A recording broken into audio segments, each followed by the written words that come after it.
Assalamualaikum warahmatullahi wabarakatuh. Mas Andi ataupun Pak Andi, mohon beribu-ribu maaf kerana saya terus masuk ke WhatsApp Pak Andi ini. Moga diberikan kemaafan, keizinan dan juga keizinan untuk saya bertanya.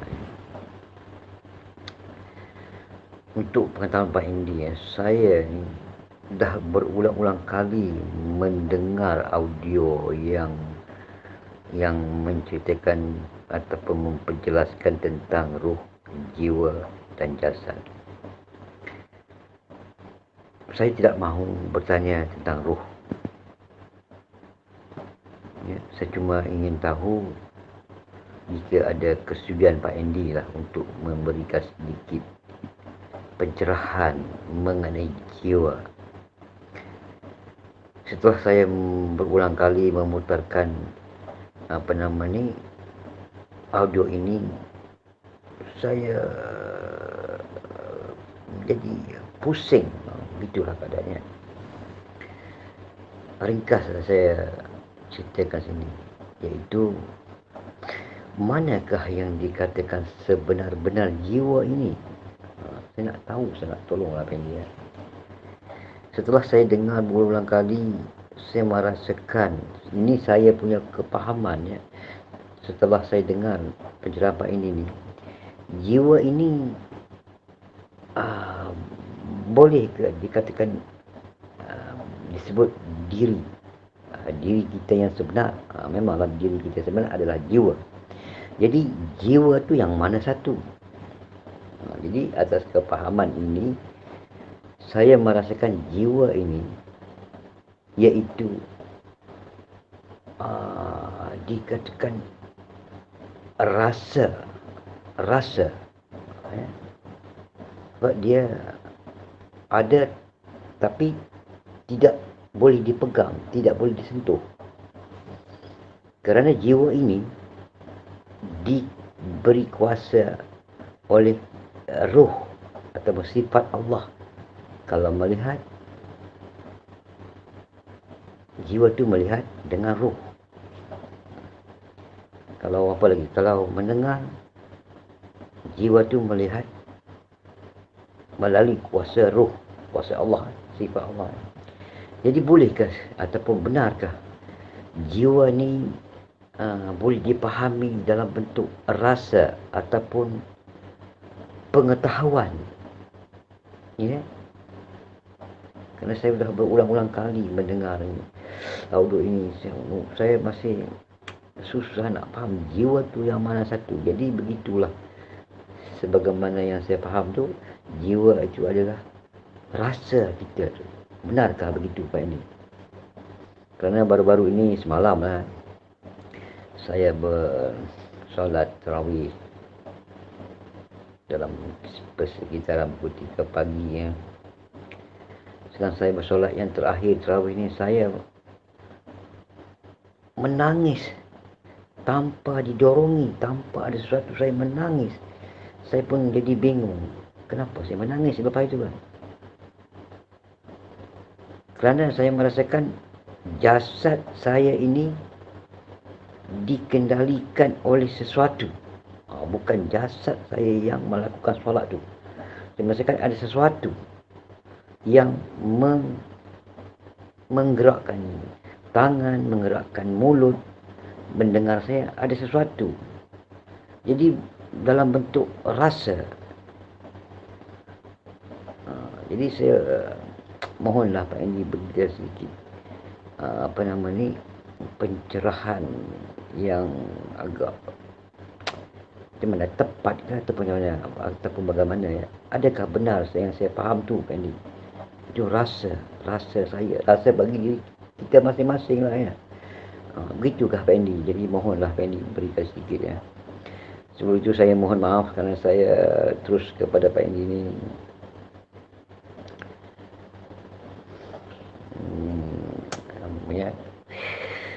Inilah kemampuan saya untuk berkata-kata dan menanyakan sesuatu pada Pak Andy. Saya masih harap dan saya mohon maaf jika ada kesudian Pak Andy, mohon diberikan sedikit penyerahan. Dengan ini saya mengucapkan ribuan terima kasih. Assalamualaikum warahmatullahi wabarakatuh. Waalaikumsalam warahmatullahi wabarakatuh. Pak Haji Harun, apa kabarnya? Mudah-mudahan sehat selalu ya. Jadi mengenai jiwa, apakah sama dengan rasa? Ya, jiwa dengan rasa sama. Cuman kita juga harus pahami atau harus kita kenali lebih dalam bahwa rasa ini kan banyak macam ya. Nafsu itu juga rasa. Nafsu juga rasa, amarah juga rasa, ego juga rasa ya. Bisikan-bisikan setan, bisikan hati juga rasa. Jadi jangan kita anggap itu semua diri, jangan kita anggap itu semua jiwa. Jiwa ini adalah penyaksi ya. Jiwa ini adalah penyaksi. Jadi kalau jiwa ini sebagai penyaksi, menyaksikan, merasakan, berarti di situ lebih kepada yang namanya kesadaran. Ya, kalau dibilang, bisa juga dibilang kalau bahasa Inggris full consciousness kurang paham saya bahasa Inggrisnya itu. Ya. Jadi kesadaran itulah diri sebenar diri. Atau bisa dikatakan jiwa. Ya. Jadi apakah benar Bang, jiwa ini adalah diri yang diberikan ruh? Barulah dia bisa mengetahui, barulah dia bisa merasakan. Itu benar. Jiwa yang diberi ruh baru bisa mendengar. Jiwa yang diberi ruh baru bisa melihat, bisa merasakan, bisa mengetahui. Semua ada peranan ruh ya. Jadi kalau kita mau mengkaji lagi jiwa ini yang mana sih Bang sebenarnya, makanya kita harus menjadi jiwa baru kita bisa tahu. Kalau kita belum menjadi jiwa ya nggak bisa mengetahuinya. Ini sedikit saya berbagi pengalaman dahulu ya. Sebelum saya menikah itu saya pernah operasi. Karena di hidung saya ada ada ketumbuhan lah, polip. Jadi ada sakit sinusitis kan. Di situ dipotong oleh dokter. Jadi ketika nak menjalankan operasi itu, saya dibius, disuntik dulu. Dibius hinggalah di situ saya tertidur, ngantuk. Tapi sewaktu saya hendak menjalani operasi itu saya selalu berzikir kepada Allah. Jadi zikir saya dahulu itu, ini belum mengamalkan DN ini, saya belum ketemu metode zikir napas. Zikir saya itu la ilaha illallah. Ketika napas masuk saya sebut la ilaha, ketika napas keluar saya sebut illallah. Sampai saya datang dokter sudah siap semua, ruangan operasi itu disuntik lah. Di situ ngantuknya luar biasa, dibius saya kan. Dan saya tertidur. Nah, cuman yang anehnya, di situ saya bukan tertidur, saya sadar. Dokter berbicara, dokter mengambil alat gunting, mengambil benang, dokter bekerja, memotong daging tumbuh di hidung saya, semua saya dengar. Cuman saya nggak bisa apa-apa, terpisah kesadaran saya. Ada suatu penyaksi ya, ada suatu penyaksi yang bisa menyaksikan, bisa mendengar, tapi saya nggak ada rasa karena udah terpisah. Kaki yang mana nggak tahu lagi, tangan yang mana nggak tahu lagi, tetapi di situ ada yang menyaksikan, mendengar. Berarti disitulah dikatakan dengan kesadaran, disitulah yang dikatakan dengan jiwa ya. Lalu bertemulah metode zikir nafas ya. Saya dalami zikir nafas. Itu sama ya. Sama halnya dengan kita dibius tadi. Kaki yang mana, tangan yang mana, kepala yang mana, nggak tahu, udah terpisah. Tetapi saya masih bisa mendengar istri saya ngobrol, anak saya nonton TV, saya masih bisa mendengar. Ya kan? Ternyata itulah yang dikatakan dengan jiwa. Nah, kalau kita mau ambil ilustrasi, ini bagi teman-teman yang ingin mengenal, ingin mengetahui, ya.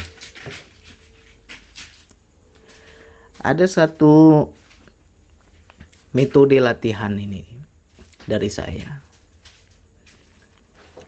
Kita masuklah ke dalam ruangan yang sangat gelap. Coba ini nanti dipraktekkan. Ya. Kalau bisa malam lah kita lakukan ini. Kita di kamar kita, di bilik kita tuh tutup semua tirai jendela, matikan lampu, tutup pintu, jangan sedikit pun ada cahaya. Jadi di dalam ruangan tuh benar-benar gelap. Sudah. Begitu kita di dalam kamar itu, duduklah kita di situ. Langkah pertama yang kita lakukan adalah lihatlah di sekeliling kita. Kita tak nampak lagi apapun. Ya kan? Karena apa? Tak ada cahaya. Kita melihat sekeliling tak ada. Jangan lihat yang jauh-jauh. Lihat saja tangan kita sendiri. Tanganku pun tak ada, Bang. Tak nampak tanganku itu, Bang. Itu kita dalam kondisi buka mata. Karena apa? Di ruangan itu tak ada cahaya. Lalu kita lakukan dengan kondisi tutup mata. Saksikan di sekeliling. Pasti nggak ada nampak apa-apa. Ya kan? Lihat lagi tangan kita. Tak nampak juga, Bang. Tapi bisa tak kita merasakan bahwa kita ini masih punya tangan? Merasakan punya tangan tuh masih, Bang. Tapi saya tak bisa melihat tangan saya.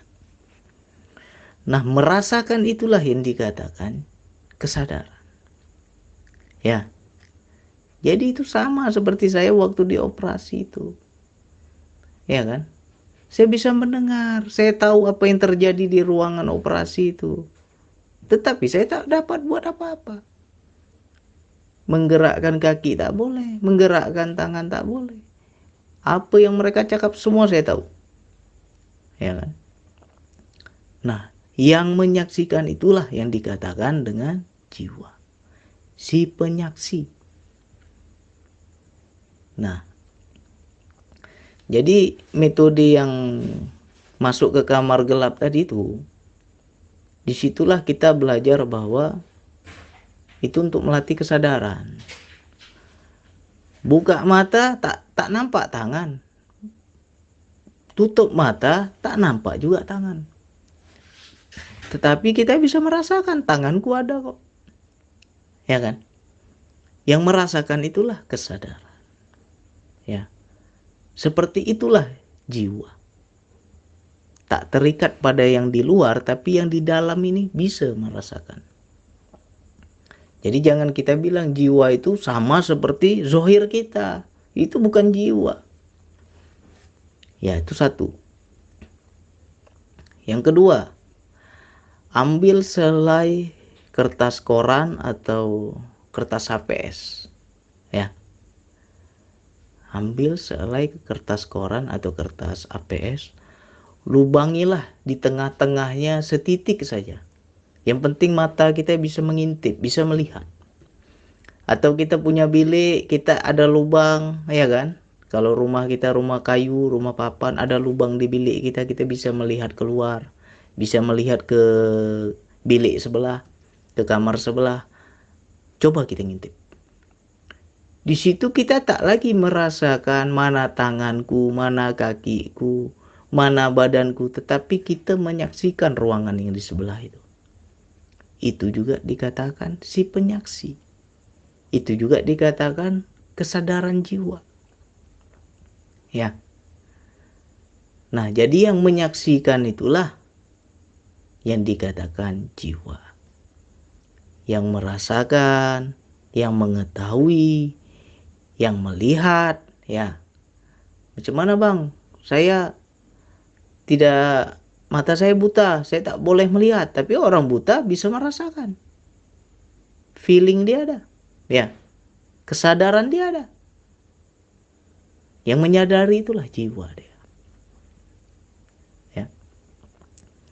Jadi yang dikatakan diri sebenar diri, jiwa, itu adalah si penyaksi. Macam mana bang saya nak kenal? Ya kita harus belajarlah dulu menjadi jiwa. Kalau kita belum sampai menjadi diri yang di dalam, kita tak akan paham. Nah, jalan satu-satunya yang saya ketahui ya zikir nafas. Karena ini jalan yang sudah saya tempuh. Nah, dalam zikir nafas, di situ kita akan merasakan. Makanya kalau kita kurang latihannya, ya kita nggak akan paham. Ada satu momen nanti kita, aku tak tahu lagi bang, tanganku yang mana, kakiku yang mana, aku tak ada rasa lagi. Tapi aku ada yang menyaksikan. Ada yang kupandang, ada yang kulihat, ada yang kurasakan, ada yang ku ketahui. Nah itulah yang dikatakan dengan diri sebenar diri. Yang merasakan. Nah bagaimana kalau ketika kita tidur? Ya. Ketika kita tidur tak tahu apa-apa, tak rasa apa-apa. Ya berarti di situ antara apa? Disitulah yang Allah bilang di Al-Quran, kami tahan jiwa orang yang apa? Yang sudah meninggal, dan kami lepaskan jiwa yang orang belum waktunya meninggal. Ya kan?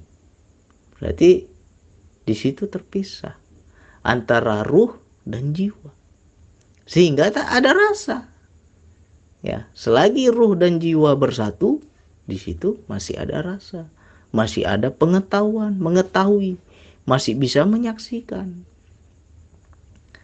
Nah, makanya orang tidur itu jangan dibilang ruhnya nggak ada. Buktinya orang tidur masih hidup, nggak mati.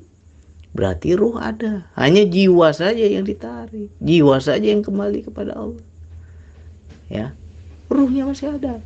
Cuma ketika terpisah di situ kita tak sadar, tak tahu. Nah, bagaimana ketika orang zikir nafas tidur? Kenapa bang orang berzikir nafas tidur? Dia tahu, dia sadar, dia merasakan. Berarti dia tidak terpisah dengan ruh. Makanya dia tahu yang tidur hanya jasadnya. Ya. Nah ini kalau kita belum sampai ke sana ya kita nggak akan paham apa yang saya ceritakan ini. Teman-teman tidak akan paham kalau memang belum merasakan sendiri. Nah, kalau kita zikir nafas itu tidur dalam berzikir nafas, di situ sama seperti saya ketika di bius itu. Ya. Yang tidur hanya jasad, tapi di dalam sadar. Apapun yang di sekeliling kita, suara apapun kita masih bisa dengar. Tahu. Karena masih bersatu dengan ruh. Jadi kalau dia bilang yang tadi itu dua itu hanya ilustrasi lah. Yang satu kita masuk bilik gelap, nah di situ kita ingin nak paham jiwa itu yang mana? Yang menyaksikan itulah jiwa. Yang mengetahui itulah jiwa. Ya. Aku tak lihat lagi tanganku, aku tak nampak lagi kakiku, tapi aku sadar kakiku ada, tanganku ada. Itu kesadaran jiwa. Yang kedua, kita mengintip di sebuah lubang. Orang yang mengintip di sebuah lubang, dia menyaksikan yang di sebelah yang dia intip itu. Tetapi dia tak tahu lagi mana diri dia. Ya, dia tak ada lagi kesadaran dia kepada kakinya, kepada tangannya, tidak ada. Tapi kesadarannya sudah meluas. Dari sebuah lubang yang kecil dia bisa menyaksikan yang luas. Itu juga namanya si penyaksi, kesadaran.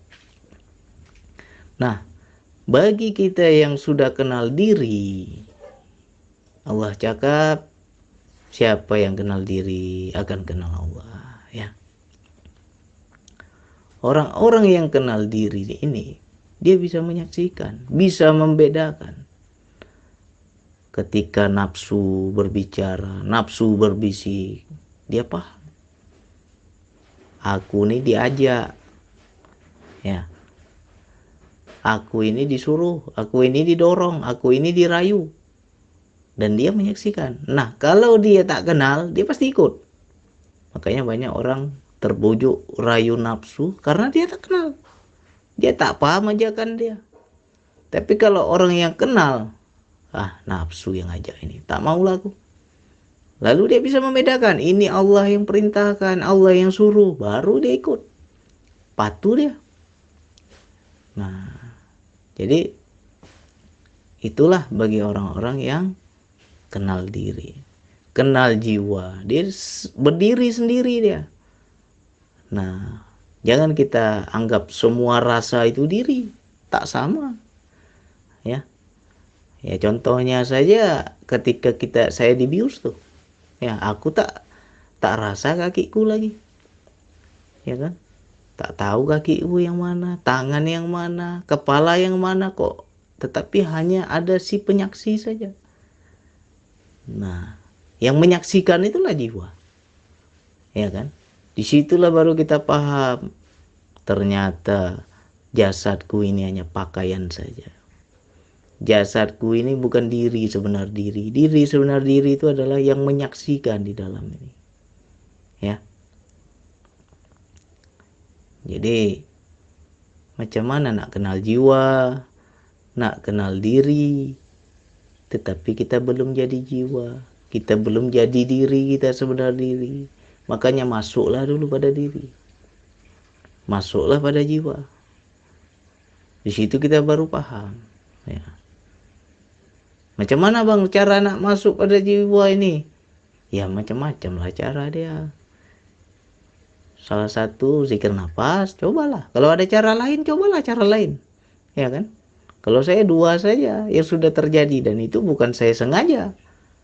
Yang pertama ketika saya dibius. Situ kenal diri saya. Ya kan? Oh ini diriku.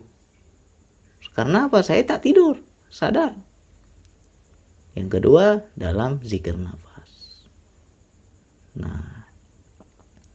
Memang benar. Semua itu berkaitan dengan ruh. Kalau tak ada ruh, tak bisa kita merasa. Harus ada ruh. Ya, disitulah Allah bilang sifat Allah pada diri kita tuh kan. Janganlah kita sombong. Kita ini hanya dipinjamkan saja. Ya, bisa mendengar dikasih oleh Allah. Ruh darinya. Bisa melihat dikasih dari Allah. Ruh darinya. Bisa tahu ini, tahu itu, pintar ini, pintar itu. Semua pinjaman dari dia. Siapalah kita ini. Ya. Jadi kalau kita sampai ke situ pemahaman kita, pengenalan kita. Apalagi nak sombong. Ya. Tak ada apa-apa kita ini. Nah disitulah kita belajar terus. Sulit kita nak mengerti, nak mengetahui kalau tak rasa. Ya, macam Pak Arun tanya macam saya, Bang Andi macam mana nih? Saya sudah panjang lebar saya cakap nih. Kalau Pak Arun belum merasakan, tak paham juga pasti. Harus merasakan, barulah paham. Karena wilayah paham ini adalah wilayah penyaksian. Sama halnya kita cerita kopi ini enak, kopi ini sedap. Kalau orang belum minum kopi dia, mana mungkin orang tahu. Minum dulu baru tahu. Ya. Jadi mudah-mudahan ini jangan sebatas pengetahuan. Amalkan terus zikir nafas, kita belajar terus, minta pada Allah. Karena wilayah ini juga ya suka-sukanya Allah. Kalau Allah kasih, Allah beri, dapat. Kalau Allah tak bagi, ya tak dapat. Jadi kita selalulah minta pada Allah. Ya. Jadi mudah-mudahan bagi yang sudah mempunyai pengalaman yang sama, insya Allah dengan uraian saya ini jadi tambah paham, jadi tambah ngerti, jadi tambah menguatkan keyakinan. Ya. Oh pernah bang, saya seperti itu bang, saya rasakan bang, yang bang Andi cerita, kan tambah yakin. Ya. Dalam zikir nafas itulah kita belajar. Nanti di situ ada keterpisahan, yang mana yang jasad, yang mana yang jiwa. Ya. Nanti kita akan paham bahwa ternyata jasad ini hanya pakaian. Ya. Hanya lapisan di luar. Yang benar diri itu yang di dalam. Yang menyaksikan, yang merasakan, yang mengetahui. Ya. Kalau tak tahu, tak mengetahui, berarti ya nggak sadar lah dia. Ya, kalau orang sadar pasti tahu. Gitu. Mudah-mudahan ini manfaat bagi kawan-kawanku semua, saudaraku semua. Latih terus zikir nafasnya ya. Jangan sampai nanti kita salah pemahaman. Bang, saya zikir nafas, saya lihat diri saya sendiri. Seperti apa? Rupanya sama bang, kayak kembaran saya. Kita anggap pula itu diri. Ya, kita anggap pula itu jiwa. Itu bukan jiwa. Ya, itu namanya jin korin. Kalau dibilang mirip seperti kita, kembaran kita itu jin korin. Kalau diri sebenarnya diri tak berwujud rupa.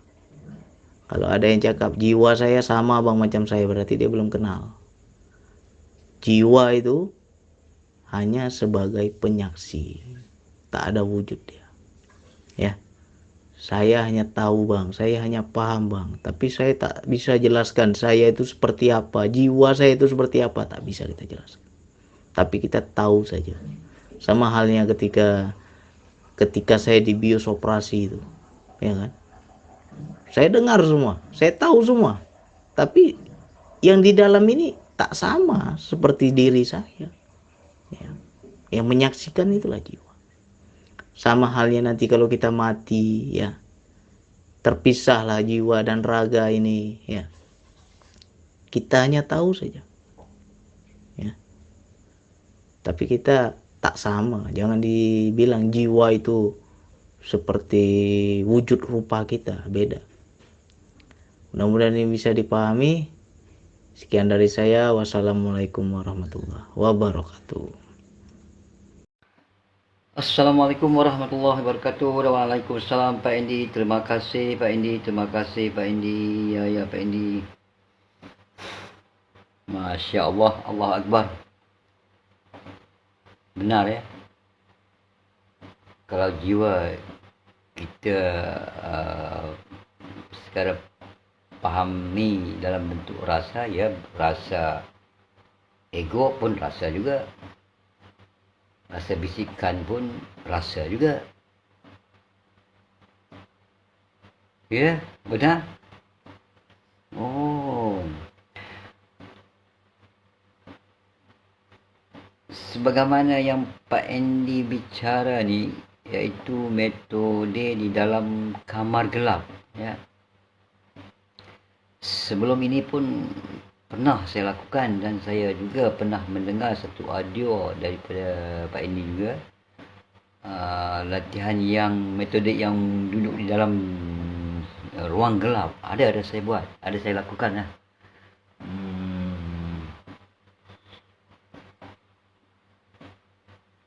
Saya lihat tangan tak ada, pejam mata lagi tak ada. Cuma saya hanya merasakan saya masih ada lagi tangan. Ya, Penny, saya pernah mengalami perkara ni.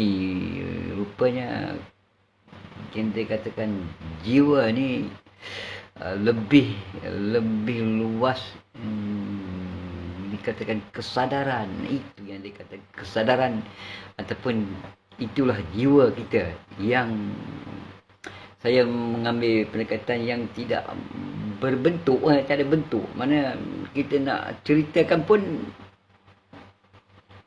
bagaimana nak cerita, cuma alami rasa Kita merasakan ada tangan. Masya Allah. Perkara ni dah berlaku tapi saya tak dapat melihat lagi. Setelah Pak Andy ceritakan ni, barulah saya faham yang dikatakan jiwa. Allahu Akbar. Allahu Akbar. Bismillahirrahmanirrahim. Ghaib. Ya Allah, ya Tuhanku, terima kasih Pak Andy. Pernah saya mengalami perkara ini. Pak Andy. Masya Allah.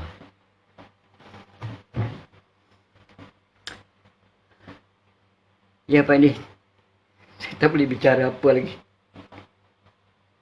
Cuma saya boleh ceritakan saya telah merasai perkara itu sebenarnya. Dan saya dapat menyaksikan ataupun merasakan yang dikatakan sebenar-benar jiwa, itulah jiwa. Terima kasih Pak Andy. Assalamualaikum warahmatullahi wabarakatuh. Terima kasih Pak Andy. Semoga Pak Andy sihat dan saya sini pun alhamdulillah sihat.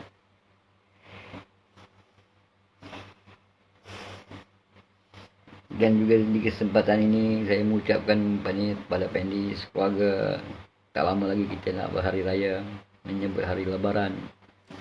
Selamat menyambut hari lebaran ya Pak Andy. Masya Allah. Perkara yang telah saya alami, saya masih tak dapat lihat. Setelah Pak Andy cerita, baru saya faham yang dikatakan kesadaran ataupun menyaksikan. Dikatakan jiwa ataupun diri kita yang sebenar. Keadaannya begitu. Merasakan. Ya, terima kasih Pak Andy. Assalamualaikum warahmatullahi wabarakatuh.